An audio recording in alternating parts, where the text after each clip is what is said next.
I hate to trust Nellie Bell with a woman driver. Well, I can probably get there faster in Nellie Bell at that. What do you want me to do, Roy? Phone Dr. Paul Roberts, Jr. in Rochester, New York. If he's there, tell him to take the first plane west. And then I want you to drive to Terminal City, talk to all the real estate men and everyone who sells dynamite, and let us know what you find out by daybreak.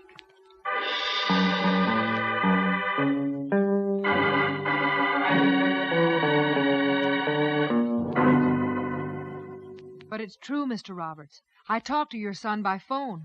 The man here is planning to sell your ranch, and there's plenty of evidence that he dynamited the bridge. But he looks like my boy, and he remembers everything I've written him since he left home 14 years ago. This man struck up an acquaintance with your son years ago because they looked so much alike. He's practically been his shadow ever since, and all that time he was just working to steal this ranch from you. The real Lefty will explain it all to you when he gets here today. Then we're up against a dangerous man. I'll go out and tell the men that scoundrel has guarding the property to throw down their rifles and let the cattle cross. And I'll drive across the ford and tell Roy, and he'll take care of this masquerader. Oh, he will, Willie. Don't reach for your gun, Miss Evans. I'll take him. Oh! And don't struggle. There. I'm going to thrash you within an inch of your life. Oh, a tough old geezer, huh? Well, this'll stop you. Mr. Roberts, look out! You may have been a strong cookie in your day, but you're too old to stand up under a pistol whipping. Roy! Help! That's just stupid, Miss Evans. Rogers is on the other side of the river, and there's nobody in the ranch house. I know who you are, and I know what you're trying to do. Yeah, and I heard everything you told Dad. That isn't going to keep me from making the haul I've planned on all these years. If gunfighting starts, every one of the ranchers will be aiming at you first. There isn't going to be gunplay. I've already withdrawn the armed guards, sent them all back to the bunkhouse to sleep. I'm going to let the cattle start to cross the river. When the fort is full of them, the leaders are going to be blown clear out of the water by a dynamite charge. They'll start the biggest stampede ever known in the West. Why, you beast.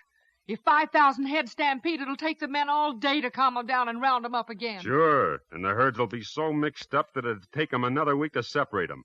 They'll have no choice but to drive them across as one herd, sell them that way, and split up what they can get out of it. And they'll have no choice but to pay me $50 a head. I'll find some way to stop you. Oh, no, you won't. I'll take you and the old man to the gully where I've hidden the mechanism I'm using to set off the dynamite charge. There's an old silo there. It won't take me any time at all to set another charge that'll blow it up at the same time I dynamite the cattle in the river.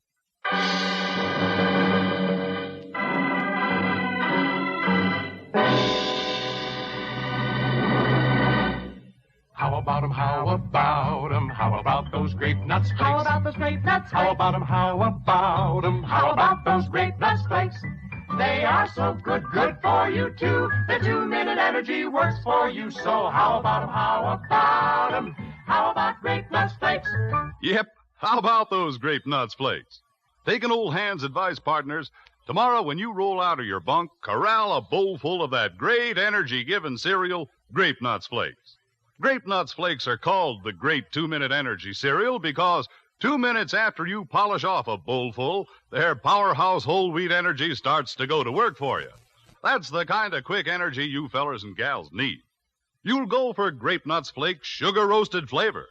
It's delicious. So ask Mom to get you Grape Nuts Flakes, the 2-Minute Energy Cereal. Look for Roy's picture on the front of the package.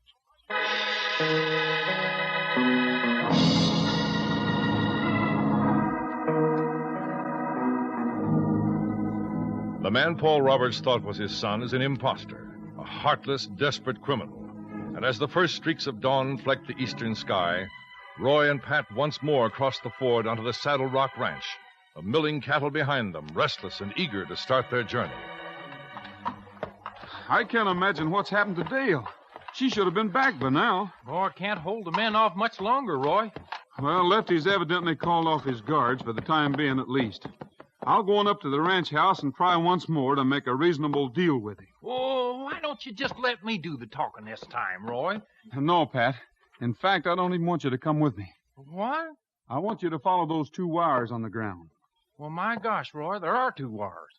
Hey, they come right out of the river and seem to lead off over that little hill yonder. Now, what would a couple of wires be doing there? Well, I don't know, but we'd certainly better find out. And after the experiences you've had with Nellie Bell, you qualify as an expert on wires. Oh, Dale's got Nellie Bell. Oh, Jiminy gracious. I hope nothing's happened to her. Well, I hope not, too. Only I'm talking about Dale. I'll get going, Pat. Up, Trigger. Come on, Bullet.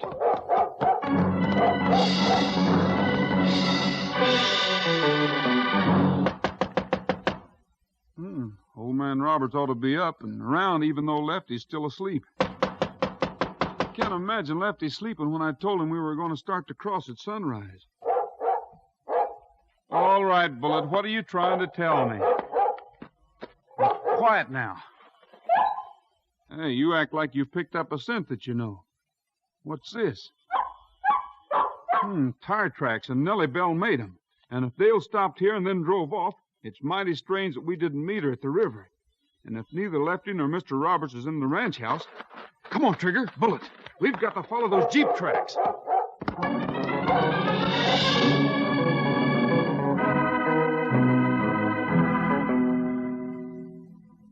Now, you just stay there, Buttermilk. As long as I'm off you, I'm more comfortable following those wires afoot. Gall darn, the boys must have decided to start the cattle across. Sure hope Roy makes a deal with that there Lefty feller before he calls out his army. Golly, this hill's kind of steep. There.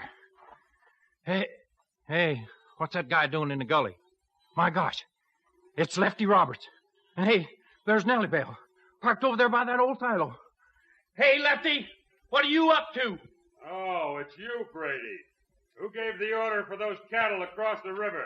I don't know, but maybe they just started going of their own accord. Roy Rogers is looking for you. He is he? Well, he's too late. What do you mean he's too late? Hey, what are you doing with that wooden box with a plunger on it? I'm pressing the plunger, and I'm dynamiting those cattle right out of the river. Oh, you better not do it, Lefty. Here comes Roy. He's still too late, because here goes. Roy, hurry up! Whoa there, Trigger. Hey, what's happening, Pat? Roy, see that thing that the Lefty's got down there? That's a box to set off a dynamite charge in the river, and he's just pressed the plunger. Hey, he's blowing up the cattle. Well, he was trying to, all right, only I cut the wires. Good boy, Pat. And now I'm going to cut down Lefty. Hey, Roy, look at Bullet. He's heading straight for that old silo, and Lefty's drawing his guns. Stay where you are, Rogers, or I'll drill you. With what? Roy, you knocked both them pistols right out of his hands. See what's in that silo, Pat? I'm going to take care of Lefty. I don't need guns to handle you, Rogers. Come on. Oh, so you lead with your left hand and punch with your right. You're not a southpaw after all. Maybe I'm not, but I can punch you, silly. Better men than you have tried it. Now let's see how you take it, boy. Now, we're going to find out who's in that silo. And then we're going to find out just who you are. Because I know for sure you're not Lefty Roberts.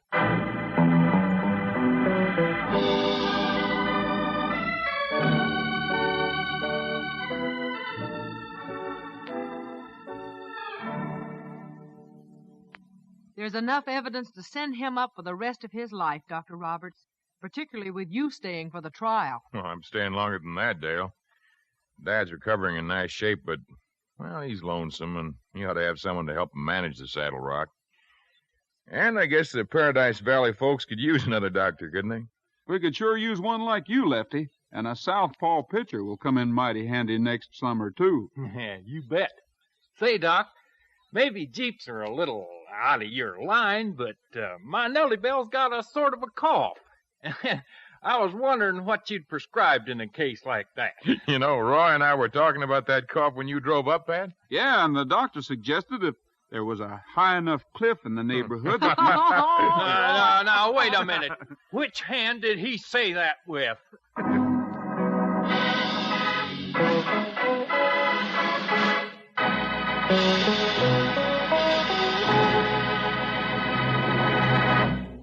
That's all for now, folks. This is Roy Rogers saying to all of you from all of us, goodbye, good luck, and may the good Lord take a liking to you. See you next week.